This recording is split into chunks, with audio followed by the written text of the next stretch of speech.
Hi friends, welcome to Nishi channel. ఈరోజు మన వీడియోలో ఆంధ్ర స్టైల్ గుత్తి దొండకాయ కర్రీ ఎలా చేసుకోవాలో చూద్దాం. ఈ కర్రీని క్యాటరింగ్ స్టైల్లో గ్రేవీ వచ్చేలా సింపుల్గా టేస్టీగా ఇంట్లోనే చేసుకోవచ్చు. మరి ఆలస్యం చేయకుండా కమ్మగా టేస్టీగా గుత్తి దొండకాయ కర్రీని ఎలా చేసుకోవాలో చూద్దాం. ముందుగా 1/2 కిలో వరకు దొండకాయలు తీసుకుని బాగా వాష్ చేసుకుని తీసుకోవాలి. ఈ దొండకాయల్ని చివర మొదల కట్ చేసిన తర్వాత 4 పక్కల గుత్తి వంకాయలా కట్ చేసుకోవాలి. మనం ఇలా అయినా కట్ చేసుకోవచ్చు, లేదంటే కనుక మరొక విధంగా ఇక్కడ చూపించేలా ముందు మొదల చివర కట్ చేసిన తర్వాత ఒక పక్క ఘాటు పెట్టుకోవాలి. ఇలా సగం పైగా కట్ చేసిన తర్వాత దానికి ఆపోజిట్లో మరో పక్కన ఘాటు పెట్టుకోవాలి. మనం ఇలా అయినా కట్ చేసుకోవచ్చు.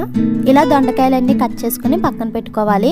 ఇప్పుడు గ్యాస్ పై ప్యాన్ పెట్టి 2 టేబుల్ స్పూన్ వరకు వేరుశనగులు వేసుకుని మంటను లో ఫ్లేమ్లో పెట్టి దోరగా ఫ్రై చేసుకోవాలి. ఇలా 2-3 నిమిషాలు వేగిన తర్వాత 2 టేబుల్ స్పూన్ వరకు పచ్చి కొబ్బరిని వేసుకోవాలి. మన దగ్గర పచ్చి కొబ్బరి లేదంటే కనుక ఎండు కొబ్బరినైనా వేసుకోవచ్చు. అలాగే 3 యాలకులు, 5 లవంగాలు, 2 దాల్చిన చెక్క ముక్కలు వేసుకోవాలి. అలాగే కర్రీ కొంచెం గ్రేవీ రావడం కోసం 2 టేబుల్ స్పూన్ వరకు నువ్వులు, 2 టేబుల్ స్పూన్ జీడిపప్పు కూడా వేసుకుని మంటను లో ఫ్లేమ్లో పెట్టి త్వరగా ఫ్రై చేసుకోవాలి.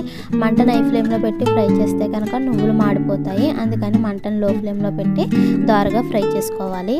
ఇలా 2-3 నిమిషాలు వేగిన తర్వాత మరొక ప్లేట్లోకి తీసుకుని పూర్తిగా చల్లారనివ్వాలి. ఇప్పుడు అదే ప్యాన్ గ్యాస్ పై పెట్టి ఆయిల్ వేయాలి. ఆయిల్ కొంచెం ఎక్కువగానే వేసుకోవాలి. ఆయిల్ హీట్ ఎక్కిన తర్వాత మనం ముందుగా కట్ చేసుకున్న దొండకాయని వేసుకుని మంటను హై ఫ్లేమ్లో పెట్టి అటు ఇటు కలుపుకుంటూ బాగా ఫ్రై చేసుకోవాలి.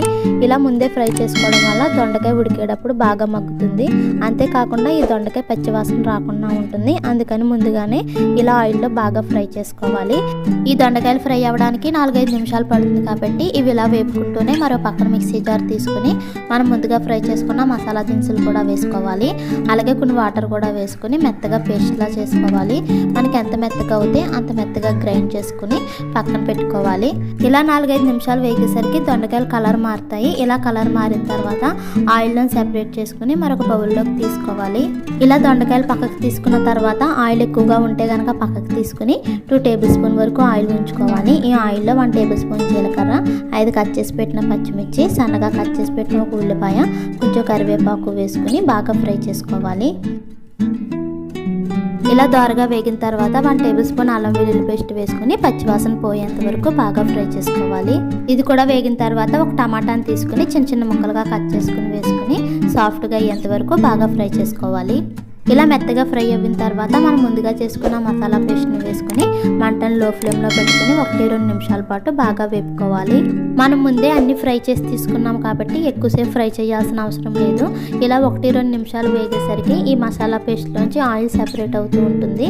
ఇలా అవ్వేటప్పుడు 1/2 టేబుల్ స్పూన్ పసుపు, రుచికి సరిపడిన సాల్ట్, 1 టేబుల్ స్పూన్ కారం వేసుకోవాలి. అంటే 1 టేబుల్ స్పూన్ ఫుల్గా వేసుకొని మరో 1 టేబుల్ స్పూన్ 1/2 టేబుల్ స్పూన్ వరకు కారం వేసుకోవాలి. అదే కారం ఎక్కువ తినే వాళ్ళు ఉంటే కనుక 2 టేబుల్ స్పూన్ వరకు కారం వేసుకుని మరొకసారి మొత్తం కలిసేలా కలుపుకోవాలి. ఇలా కలిసిన తర్వాత మనకి కూరకు సరిపడినన్ని వాటర్ వేసుకోవాలి. ఇలా 2 గ్లాసుల వరకు వాటర్ వేసుకున్న తర్వాత మరొకసారి మొత్తం కలిసేలా కలుపుకోవాలి. ఇలా కలిసిన తర్వాత గ్రేవీ మరిగేటప్పుడు మనం ముందుగా ఫ్రై చేసుకున్న దొండకాయని వేసుకుని మరొకసారి కలుపుకోవాలి. ఇప్పుడు మూత పెట్టుకుని మంటను మీడియం ఫ్లేమ్లో పెట్టి దొండకాయలు ఉడికే వరకు ఉడికించుకోవాలి. మనం మంటను హై ఫ్లేమ్లో పెట్టి ఉడికించుకుంటే కనుక ఈ గ్రేవీ అడుగున మాడిపోతుంది. అందుకని మంటను మీడియం ఫ్లేమ్లో పెట్టి ఉడికించుకోవాలి. ఇలా 5-6 నిమిషాలు అయ్యేసరికి కర్రీ పైన ఆయిల్ పైకి తేలుతుంది. ఇలా తేలిందంటే ఆల్మోస్ట్ మనకి కర్రీ ఉడికిపోయినట్టే. ఇప్పుడు మరొకసారి కలుపుకొని దొండకాయ మెత్తగా ఉడికిందో లేదో చూసుకోవాలి. ఇలా మెత్తగా ఉడికిన తర్వాత సన్నగా తరిగిన కొంచెం కొత్తిమీరని వేసుకుని మరొకసారి కలుపుకొని గ్యాస్ ఆఫ్ చేసుకోవాలి. అంతే, మనకి చాలా సింపుల్గా నోరూరించే ఆంధ్ర స్టైల్ గుత్తి దొండకాయ కర్రీ అయితే రెడీ అయిపోయింది. మీరు కూడా ఒకసారి ఇలా ట్రై చేసి చూడండి. ఈ వీడియో మీకు కూడా నచ్చినట్లయితే ప్లీజ్ లైక్ చేయండి, షేర్ చేయండి, సబ్స్క్రైబ్ చేసి పక్కనే ఉన్న బెల్ బటన్ని క్లిక్ చేయండి. Thank you for watching.